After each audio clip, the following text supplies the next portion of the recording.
কথায় আছে না, বিয়ের আগে স্বামীর প্রতিশ্রুতি আর ইলেকশনের আগে নেতা নেত্রীদের প্রতিশ্রুতি। ঠিক ইলেকশনটা ফুরালেই কিন্তু সেই প্রমিসেসগুলো প্রতিশ্রুতিগুলো হাওয়া হয়ে যায়। ঠিক তাই বলছি, মাসিমপুর যাওয়ার রাস্তায় আজ দেখলাম অটো প্রায় পাল্টে যাওয়ার মতো অবস্থা। ভাগ্যিস ভালো পড়িনি জানেন, এত দুরবস্থা। যাকগে, দুদিনের জন্য একটু বেরিয়ে পড়লাম। ঠিক নিজেদের একটু ডেইলি রুটিন থেকে বেরোলে যেরকম একটা শান্তি পাওয়া যায়, আজ কিন্তু আমার ঠিক তেমনিই লাগছে। কিনে ফেলেছি 2 জোড়ার মতো আনারস। আজ যাচ্ছি পিসুমনির বাড়ি। তবে পিসুমনির বাড়ি আমার ব্লগে অনেকটাই আপনারা দেখেছেন যারা রেগুলারলি আমার ব্লগ ভিজিট করেন। পিসুমনির বাড়ি অর্থাৎ আমরা যাচ্ছি আজ ধর্মনগর।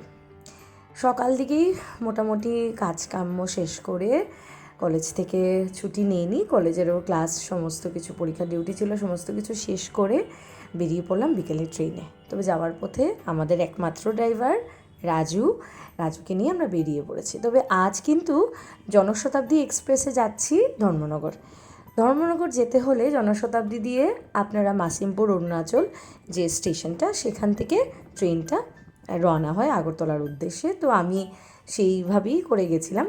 তবে একটা কি হয়েছে জানেন, আজ আমার টিকিট যে করে দিয়েছে আমাদের দোকানে যে ছেলেটা, সে পুরো আগরতলা অবধি কেটে দিয়েছে। ভাবুন আমি যাব কোথায় আর সে কেটে দিল কোথায়। যাই হোক, কিছু টাকা নষ্ট হলো, আর তবে ভালোই গেছিলাম জানেন, জনশতাব্দী এক্সপ্রেসে বেশ ভালোই লাগলো। তবে এদিকে যাওয়ার পথে সৃজা যেহেতু দুপুরবেলা একটু খাওয়া দাওয়া আমরা করে ফেলেছিলাম, ওয়েদারটা ভীষণ ঝিরিঝিরি বৃষ্টি পড়ছিল আর খুবই একটু ঠান্ডা ঠান্ডা ছিল, বিড়ি বৃষ্টির কারণে হাওয়াও চলছিল। তো সৃজা প্রায় ঘুমিয়ে পড়েছিল একটু। তারপর উঠে সে আমার সাথে একটু প্রাকৃতিক দৃশ্য দেখছে।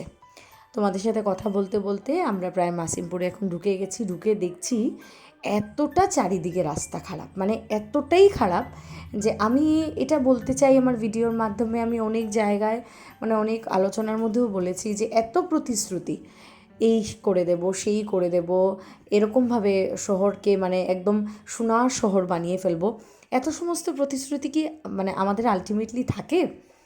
নেতা নেত্রীরা যখনই ওরা আসনে বসে, তারা কিন্তু আমাদেরকে চেনে না।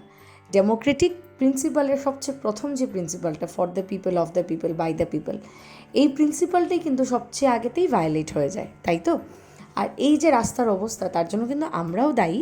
কারণ আমরা ইলেকশনের প্রতিশ্রুতিতে এতটাই নিজেকে মগ্ন করে তুলি যে আমরা কিন্তু এই যে আবর্জনা, মানে আবর্জনা চারিদিকে, আবর্জনা শহর, ড্রেনেজ সিস্টেম ভালো না, কিছু বাড়ন্ত একটু জল বৃষ্টি হলেই আমাদের চারিদিকে ফ্লাড, এই সমস্তর জন্য আমরাই কিন্তু দায়ী। আমরা কোনোদিনও আওয়াজ উঠাইনি।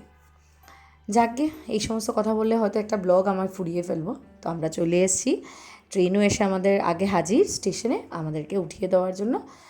যথারীতি রাজু পুরো আমাদেরকে পুরো ট্রেন অবধি উঠিয়ে দিয়েছে। কারণ সানি বারবারই রাজুকে বলে যে তোমার বৌদিকে একা ছেড়ো না, বৌদি ভিডিওতে ব্যস্ত হয়ে যাবে, তারপর গুলিয়ে খেয়ে নেবে রাস্তা।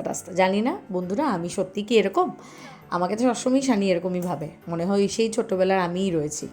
যাই হোক, তোমাদেরকে টাটা। আমরা কিন্তু আজ শিলচর থেকে বেরিয়ে পড়লাম, এখন যাচ্ছি আমরা কিন্তু ধর্মনগরের উদ্দেশ্যে। এইদিকে পিসুমনিকে কি বলেছি জানো, যে আমরা আজ ট্রেন ফেল করেছি, আমরা আজ ট্রেন পাইনি। তার কারণ আমরা আজকে বিকেলবেলা বেরোতে দেরি করেছি, প্রচণ্ড বৃষ্টি ছিল। তারপর স্টেশনে এসে পৌঁছাতে এসে দেখছি ট্রেন আমাদেরকে ছেড়ে চলে গেছে।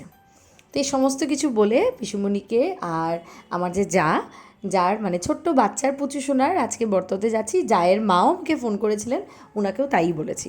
তবে যার কাছ থেকে লুকোতে পারিনি সে হচ্ছে কি আমার দেওর, যার সাথে সমস্ত সব কথাই ওদের সাথে শেয়ার করি। তো দেওরকে বললাম তুই আর কাউকে বলিস না, আমরা আসছি। আমরা এখন ট্রেনে উঠে দেওরকে জানিয়ে দিলাম। চারিদিকটা অন্ধকার, ঝিঝি পোকার ডাক আর ঝিরিঝিরি বৃষ্টি এখন প্রায় কমে এসছে।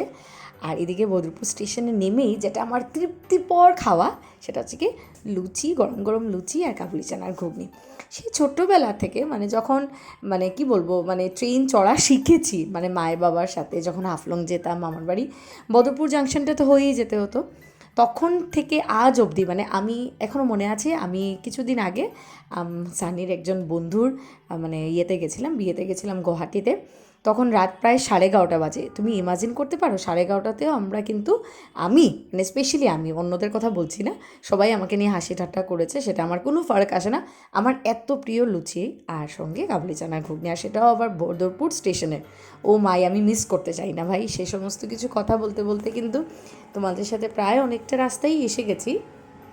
আর আজ কিন্তু বেশ আনন্দ পেয়েছি জানো, ডেইলি শিডিউল রুটিন থেকে একটু বেরিয়ে 2 দিনের জন্যই হোক না কেন একটু মনটা বেশ একটু আনন্দ লাগে। আর সেটা যদি আবার তোমার পছন্দ মতো জায়গা হয়, তোমরা তো অবশ্যই জানো কুটির বাড়িতে যেতে এবং বেড়াতে আমার খুব ভালো লাগে। অনেকজন ফ্যামিলি মেম্বার সবার সাথে হই হুল্লোড় আনন্দ ফুর্তি করতে আমার খুব ভালো লাগে। তাই মাঝে মাঝে মনে হয় যে আমাদের এই 4 জনের ছোট সংসার থেকে বেরিয়ে যদি একটু বড় সংসারে সবার সাথে মিলেমিশে একাত্ম করে একটু গল্প আড্ডা করে একটু চা খাওয়া হলো, দুপুরের খাওয়া হলো, সেটাই 2 দিনের জন্যই হোক না কেন, সেটাই তো একটা মানে আমার কাছে মনে হয় একটা একটা অ্যাডেড বোনাস আমার জন্য। তাই আমার জন্য শরীরটা আগে না, আমার কাছে মনে হয় মনের আনন্দটাই আগে। তাই শরীরের আর পরিশ্রমের কথা ভাবিনি। পৌঁছে গেছি আমরা ধর্মনগর স্টেশনে। তবে পৌঁছাতেই আমাদেরকে নিতে এসছে আমাদের অমিত আঙ্কেল, মানে ধর্মনগর স্টেশনে আমাদের মানে ভাই ওরা যে টুকটুক দিয়ে সবসময় যাতায়াত করে, তো অমিত আঙ্কেলের ফোন নাম্বার আমাদের কাছে ছিলই আগে থেকে, আমি যোগাযোগও করেছি। আর যথারীতি টাইম মানে একদম সময় মতো অমিত আঙ্কেল এসে পৌঁছে গেছে। তো আমরা এখন স্টেশন থেকে বেরিয়ে যাচ্ছি, বেরিয়ে দেখছি কত সুন্দর চারিদিকে মানে টুকটুক, মানে তোমরা সবাই জানো ধর্মনগরে সবচেয়ে আগে প্রথমে টুকটুক এসছে, তো সেদিকে টুকটুক দিয়ে বেরিয়ে আমরা এখন টাটা।